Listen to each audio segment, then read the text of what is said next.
Welcome all sports fans, YouTubers, and Facebookers all across the nation. Uneducated Network presents Uneducated Sports Talk. I'm your host, Carlos Clayton. We have a great show today. Talk about Lonzo Ball. Is he faking his injury? We'll find out. We'll give you the top 100 players of the NFL, 30 through 21. That's on the docket. And we'll talk about the home run derby as well. Aaron Judge is a bad man.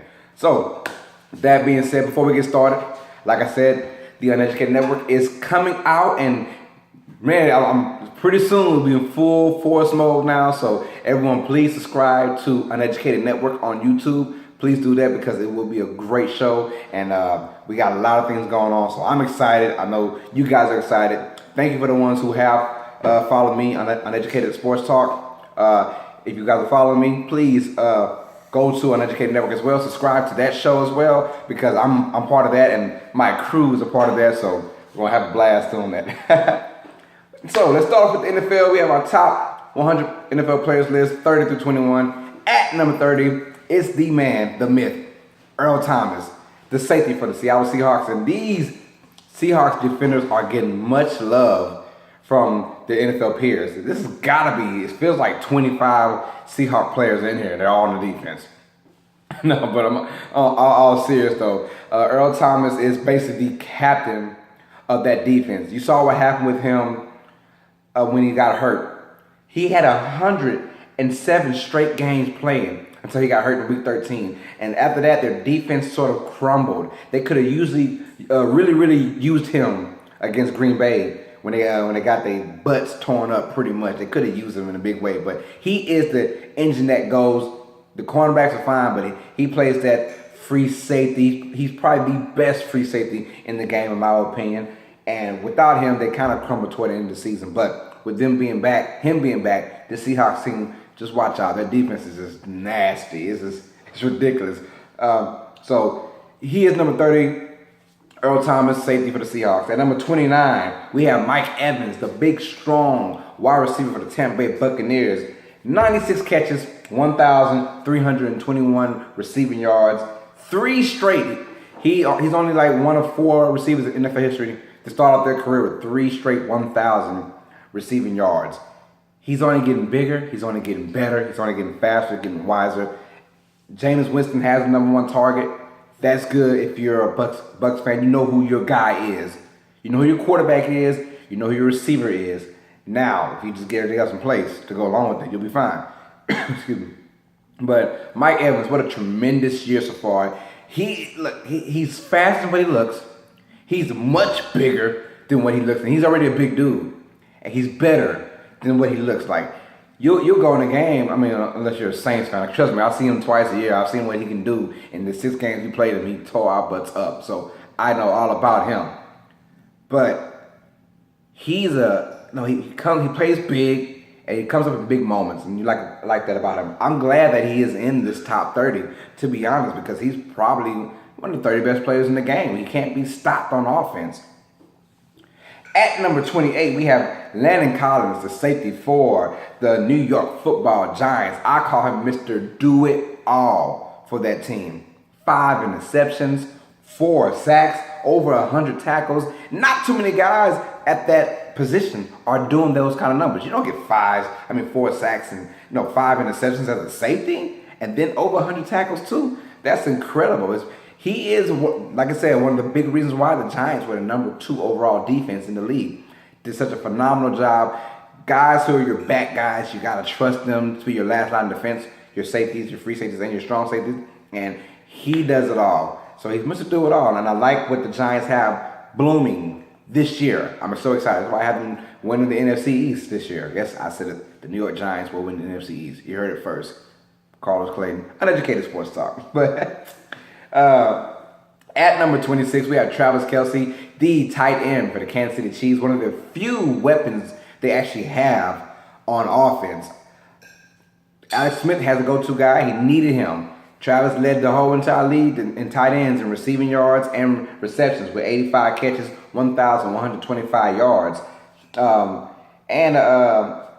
He is their go-to guy on offense. But I always said this: the offense will not be good if your best player is your tight end. It's never going to be a good offense if that's the the way it's going on. But unfortunately for Alex Smith, he's had to rely on Travis Kelce a lot. Now, Travis came up kind of dud in this year's playoffs, but with that being in mind, he's still probably one of the best tight ends right now in the game. 85 catches. That's a lot of catches for a tight end. 1,125 yards. That's a lot of reception yards for a tight end. And Alex Smith, he has his bread and butter. So that's a good combination going on. Will Alex Smith stay the quarterback there? We shall find out, right? At number 25, old man reliable, Joe Thomas, the tackle, the franchise tackle for the Cleveland Browns. And you gotta feel for this man. Not really though, because he's a hometown guy. He basically wants to stay in Cleveland now. If he went somewhere to get a championship, he is one of the guys you don't care. That's good for him. Get you a championship or be on a contender at that, because in his tenure with Cleveland, they have not gone to the playoffs one time. So he is still probably one of the best tackles in the game. He is one of the best tackles. Probably not the best tackle anymore, but he is still one of the greatest, most dominant tackles in this game today. And you feel bad for him. 10 years in the league, right? 10 years in the league. He's made 10 Pro Bowls. The only guy to do that in NFL history. And he's continuing to do that because he's so freaking good. I just wish he didn't play for the Cleveland Browns of all teams, man. Come on. But Joe is the man. I like what he personifies Cleveland. The grit, grind, that kind of thing. So I wish him the best of luck. I hope he does. Before his career ends, he winds up going on at least a contending team, not a championship team, because championships you just can't buy those in basketball. But you can hope to get close in football. So Joe Thomas is number 25 in the top 100 NFL players list. Number 24, my man Russell Wilson, quarterback of the Seattle Seahawks. Finally, the Seahawks get some love from the offense. He's probably the only player besides Doug Baldwin, I believe that's on his list. But Seahawks just keep rolling with the players. It doesn't matter. And Russell Wilson, although he had a down year in my opinion, he still had a career high in passing, and he had a down year when it came down to passer rating. And he made a lot of early in the year. He caught fire about midway to the end of the year, but early in the season, my goodness, he was struggling bad. But 24 is about right, because he is still a dynamic player. As much as you want to count that Seattle defense, they would not be in the position they are without Russell Wilson being that quarterback. Everybody remembers when he went there and him and Matt Flynn were playing in training camp to see who will start. And Pete Carroll said, I'm playing all the best guys. And Russell Wilson as a 4th round pick out of NC State. Say, you know what? I want Russell Wilson as my quarterback, and it all went good from there. Probably the best decision Pete Carroll's made in his life. Probably, well, besides marriage and that kind of crap. But number 24 is Russell Wilson, and hopefully that team gets back to being where it was a couple years ago, being so dominant on defense and clutch plays by Russell Wilson. They'll be back at it. Like I said, I have him as my Super Bowl pick winner next year. I do. So don't prove me wrong. Prove me right.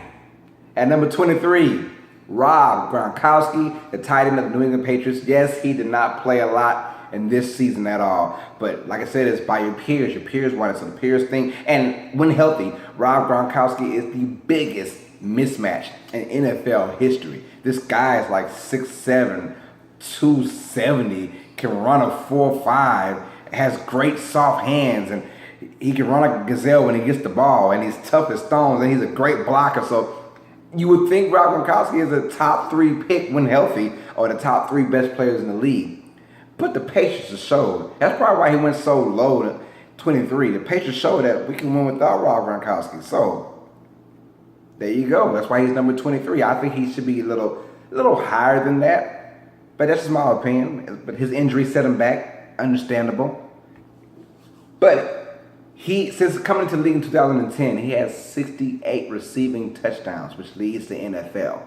That's 6.8 per year. And he missed basically 2 full seasons of that. So can you just imagine if he stayed healthy? Rob is just a force to be reckoned with. Hopefully he comes back healthy and he can move up higher next year for 2018's top 100 list. At number 22, talk about personifying who you are with your city. BenRoethlisberger, He is the quarterback for the Pittsburgh Steelers. He is number 22 on this list. 3,819 passing yards. That's 11 straight seasons with 3,000 plus yards. Amazing, I might add. But Ben Roethlisberger is a beast, and he is what Pittsburgh wants. He is the heart and soul of the Steelers, and every single year they are in it because of him. His toughness and his inability to fall down or to consume the pressure. That's why they call him the Big Ben. Big Ben, you know what I'm saying? That's a big dude, and his name's Ben. But with that being said, number 22, and I think that might be a little bit high, but it's your peers, so that they respect him, and I respect Big Ben as well. I think he's declining. Obviously, he's obviously declining. But when you keep winning, because he's in that same realm as Phillip Rivers, they're both declining. But when you keep winning, it all looks good. The problem is Phillip is not winning. Phillip's losing. Ben is still winning. That's why he's getting the recommendation of being so high. And at number 21, Richard Sherman, the cornerback. Yes, another Seattle Seahawks player on this top 100 list. I got to actually count that down. It feels like 11 of them. I'm being serious. I'm not sure, but every time I talk about this, there's another Seahawks player. It just tells you that in the last 3 or 4 years how dominant of a team they have been. Richard Sherman is probably the best cornerback in the game. One-on-one, man-to-man, the best. He has swag. I always say that. People hate him when I say that. He got swag, though. And as a cornerback, you have to have swag to compete in this league. He is the personification of swag. He talks a lot. He backs it up at the same time. And he's scared. He's not scared, and he's physical at the line of scrimmage with any receiver. Ask him. They don't even throw to his side. Yes, this year, he's had the most footballs thrown in his area, and 50% were not caught. And that's a saying, like, I think he had like 89 or 99 passes in his way, and he stopped 50% to tell you how good of a guy he is. Since, I believe, since 2011, he's had 30 interceptions.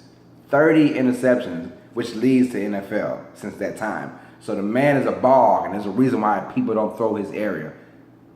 Great guy. So he's number 21, Richard Sherman, cornerback for the Seahawks. A lot of issues going on this offseason between him and the quarterback. So say rumors. I think they were actually true. But Richard Sherman's going to, now. So I'm like, no, I'm not worried about that. Hopefully they get their stuff together. Because like I said, I have you as my pick for the Super Bowl champions. Don't let me down. So just to recap, quick recap. Number 30 was Earl Thomas. Number 29 was Mike Evans. Number 28, Landon Collins. Number 27, LaShawn McCoy. Did I just skip LaShawn McCoy? I'm always skipping the sevens. I literally skipped 28 and went to 26. YouTube, goodness gracious. Number 27 was LaShawn McCoy. I do apologize, LaShawn, if you're actually watching this. Running back for the Buffalo Bills, 1,257 rushing yards. A beast among men. 5.4 yards per carry, which leads the NFL. 7 100-yard games, which was tied with a few other people, including Ezekiel Elliott. So that just kind of tells you what kind of guy LaShawn is. The team was a bad team. The Bills have a bad team. The O-line is okay, but LaShawn made most of that happen with his speed. It doesn't hurt to have a Tyrod Taylor as your quarterback because he is a running threat as well. So I do apologize. I left out LaShawn McCoy with number 27, but we got him back though. Number 26 was Travis Kelce. Number 25, Joe Thomas. Number 24, Russell Wilson. Number 23, Rob Gronkowski. Number 22, Ben Roethlisberger. And number 21, Richard Sherman. That's like the second time I skipped a 7 number. I think last time I skipped 47 or 57. This time I skipped 27. So I just don't like 7s lately. Let's talk about the home run derby for a change. The home run derby was, it's always, the last couple of years, has been the marquee matchup. The marquee main event before the actual AllStar Game. Now, I wish that baseball was throwing more, things around the AllStar Game besides the home run derby, but they really can't, or they really don't want to, or don't know what to do with it. So, that being said, Aaron Judge, you knew it. I knew it going in there. He won the home run derby, hitting a total of 47 home runs. Could have hit more if his opponents didn't, do so bad. But he beat Miguel Sano basically 11-10. With him being the number 1 contender, he always gets last at bat. So if he goes over the lower seed score, he automatically wins. Miguel Sano hit 10, and he hit 11, basically with 2 minutes left to go on timers, a 4-minute timer, and the guys are just dinging these home runs. And Juan Carlos Stanton, who lost in the first round against Gary Sanchez, there was big controversy about Gary Sanchez being in it, but he proved that he does belong. He wound up beating Carlos Stanton 17-16 in the first round. But my God, Stanton was killing these home runs. I don't know what they putting in these Latino food, man, but them boys is grubbing. They knocking that ball out. They're knocking it out. Him and Judge. You already know those two guys are going to bring the power. They're going to bring the power, and it's looking like Aaron Judge is primed to be on a Hall of Fame career. Nothing is phasing this kid. Nothing. He could have easily succumbed to the pressure of the home run derby, and whatever. But no, he's come out and he made a great stand. I mean, he was hitting everything with ease. So we get Justin Ball, who's another Miami Marlin. He came out and hit 22 home runs. And you're thinking, oh my God, can Aaron Judge really get past 22 in 4 minutes? Man, he hit 23 with 3 minutes to go. So he was smashing them out. Gary Sanchez wound up losing in the second round, and then you get the final matchup with Aaron Judge versus Miguel Sano. And Miguel only hit 10, Aaron Judge hit 11, and that's how it goes. But it shows you that I wish they didn't go with I wish they went just 1 through 8 and the best, the most home runs advanced to it. Because you feel bad for Justin Bauer, who had 22 home runs and still got eliminated in the first round when the other competitors only had 16, 17 home runs. So you're like, well, but at the same time, they're saying you got to beat who you're playing. And he didn't beat Aaron Judge. Aaron Judge is, he's the judge, and he was hitting what they've been calling judging home runs. He's been hitting judging home runs all season, and now he is the home run derby champion. And hell, he could probably win it next year too, as good as he looks. So, on to NBA news. Lonzo Ball, surprisingly, after having his triple-double in the second game, third game against De'Aaron Fox and the Sacramento Kings, the Lakers say he's not playing at all. And now I'm kind of confused. Like, he didn't seem hurt. Or is he just saving face from the embarrassment he got against Kentucky when De'Aaron Fox hit up 39 points on him? Now, if he's legitimate hurt, he might be. He might have some kind of issue in the groin area, and they say, just precaution. But I think they really want to say, this is LA.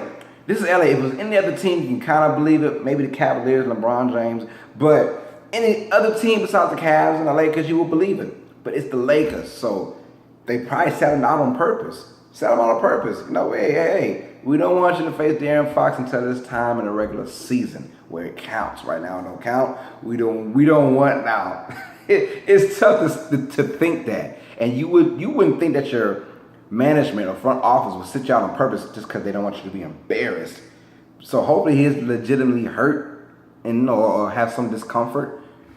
But I can see them pulling him out and be like, you know what, De'Aaron Fox is a bad boy. Let's just wait till the regular season because they're going to see each other at least 4 times unless they make the playoffs. But they will see each other. So I kind of find that fishy. I do think Lonzo Ball is not that hurt. I think he can play. But, the Lakers probably saving face. And I think they are. I think they're saying just sit back, relax, take your time. We got a lot of pressure on you. We don't want you having to face De'Aaron Fox, and then whatever the outcome comes, you're being asked a bazillion questions. But that's no excuse, though, because it's Lonzo Ball, it's the Ball family. They're going to be in the center of attention regardless of what happens. So, and then before we wrap up, another NBA news: DeMar Carroll, he got traded from Toronto to the Brooklyn Nets. And he was kind of relieved, to be honest. Now, being traded to the Nets, you already know something bad had to happen if he's relieved to go to the Nets, because those guys aren't going anywhere for years. DeMar Carroll's being traded. I don't know what the Raptors got back, but that being said, he put the Raptors organization and the Raptors teams on blast. He basically said, I'm not quoting anything, but he was like, we have a room divided, players divided. Half the players want to play iso ball, other half want to be team-oriented. Him coming from Atlanta, he was used to that team-oriented type of play. And he's basically saying what I'm saying. I think Kyle Lowry and DeMar DeRozan are the 2 worst ISO players, especially when it comes down to the playoffs. They are horrible when it comes to isolation basketball. They take too many freaking jumpers.